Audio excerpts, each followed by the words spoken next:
wanted to use Really sure.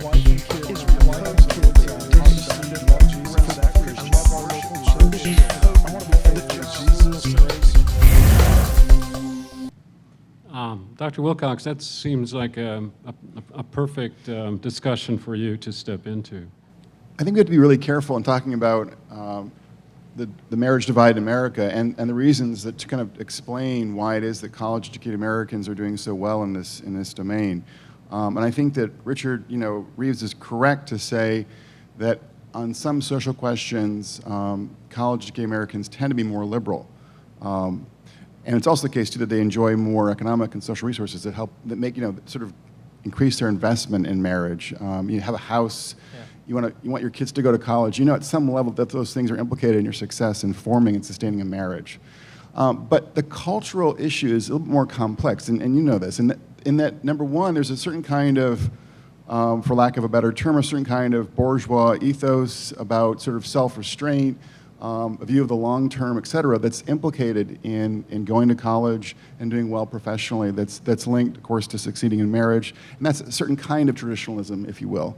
Yeah. But the second point, too, as Richard knows, is that in some important respects, you could argue that college-educated Americans and their kids are more marriage-minded than working-class and poor Americans. And two examples come to mind. When you look at sort of trends in divorce attitudes from the 70s to the present, we've actually seen that less educated Americans have become more accepting of divorce, and college-educated Americans have become less accepting of divorce. So there is a way in which they're shifting gears, culturally speaking. And when it comes to looking at having a baby before marriage, we see is that adolescents who are from college-educated homes are much more likely to report that they would be embarrassed by having a child before marriage or as a teenager. So the point that I'm making is that, yes, in certain important respects, college-educated Americans who are the most married Americans today are more liberal, but in other important respects, when it comes to kind of their more lived, if you will, kind of virtues and values, they actually take often a surprisingly traditional approach. And even on the gender piece, as Richard knows, it's important to note that today,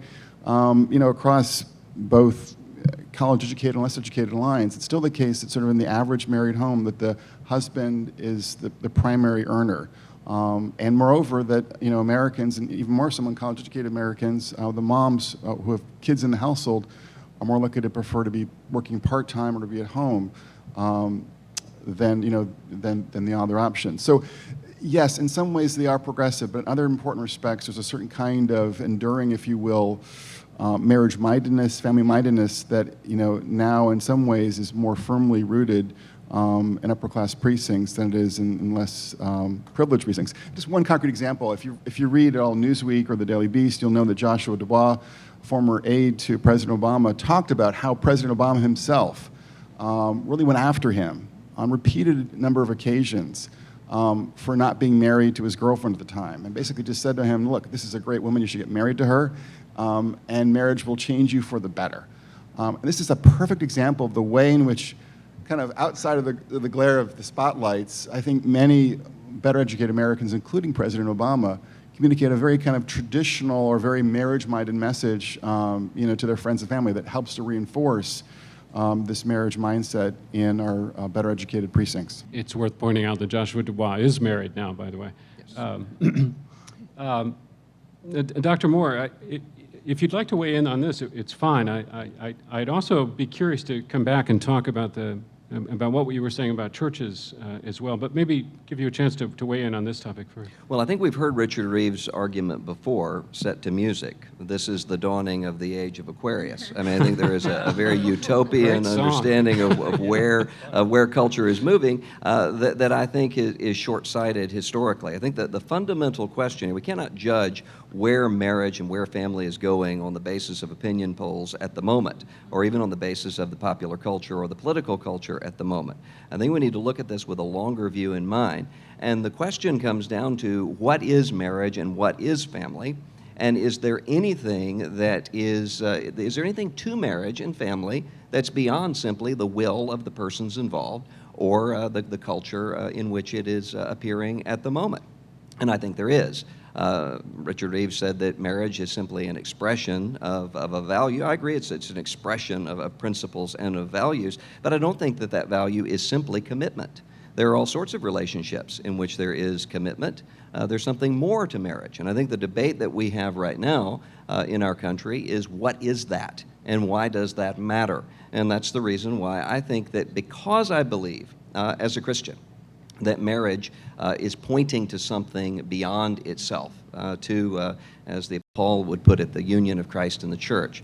It means there's a resilience here. Resilience I think we see in human history so far, but a resilience that even is beyond human history, which means that this conversation is not simply going to go away. There are reasons why this is important and reasons why this is significant. So I think that the myth of somehow those who are concerned about these issues from a more conservative standpoint are simply going to evaporate. I think that actually is what is fueling some of the things that Senator Rubio talked about right now, when he did talk about this growing intolerance toward those who would define marriage as a conjugal union of a man and a woman. The idea that somehow even holding that conviction is itself an expression of hate or of intolerance.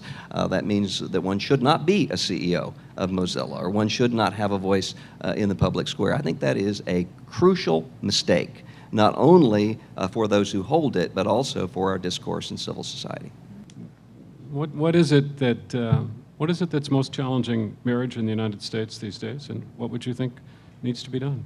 The notion of the economic, but also the notion of the church community and the responsibility there. And we have for a number of years, and we see it through many traditions. Some of the work of Diana Garland at Baylor, who just came out with material on congregational ministries, the work of Sister Vincenta Joseph and myself in Catholic Charities USA on parish social ministry, the whole notion that within the church congregation itself, there are many ways in which our social ministries or pastoral ministries can enhance the life of the larger community. What's very, very interesting, and in thinking about this, is that you're probably aware that in Rome in October there will be an assembly of the Synod of Bishops, and they're looking very much at the challenges for the family. And in some of the preparatory material that's beginning to come out, there is a definition of the family, and a very broad one, and I think probably very explicitly so. That group is defining family as a school of humanity, love, and hope for society. And it really encourages, certainly those of us in the Catholic tradition, to look at the family as it is, which means this tremendous diversity of family structures. And it goes on to point out that what the family really needs to think about is some of the values that are transmitted through the family, which I think gets to what Dr. Reeves is talking about, the notion of community, the notion of loyalty, love for the truth and work, respect and solidarity between generations, the art of communication, the sense of joy in living. And I think this comes very much out of Pope Francis' notion about, rather than worrying about what we shouldn't do, that we need to be giving the message more clearly, what is it that we should do and what is it that we're for. I think that will be, extremely helpful in the future. The American Bishops' Conference down the street also has made a commitment to the concern about strengthening the family as one of their 4 major goals for the future. So I think that we have these commitments from church communities. But I'm also very aware of the work of the sociologist Dr. Chaves, I think from Duke University, whose studies are showing that participation, particularly in the mainstream church communities, is dwindling very much. And where there is participation, particularly the young people are most interested in the social justice concerns. So I think these are the kinds of things that we need to be very thoughtful about when we tie them to the linking of strengthening the American family. Where do the strengths lie, and what are the interests, and where is the potential for development? We're just about out of time, and I'd like to give each of the panelists a moment or two to collect their thoughts, to offer maybe a sentence or two of advice to Senator Rubio in response to his talk today. And who would ever like to speak first, go right ahead. Sister? Of my experience and my fellowship in Congress, and I can remember at one point where my congressperson was about to go to the floor for a vote. And the particular vote that was up for at that time was a very unfriendly family position. And he called all of us as staff together, and he said, what do you think I will, what do you think I should, how do you think I should vote? And we told him. And he said, how do you think I will vote? And we told him.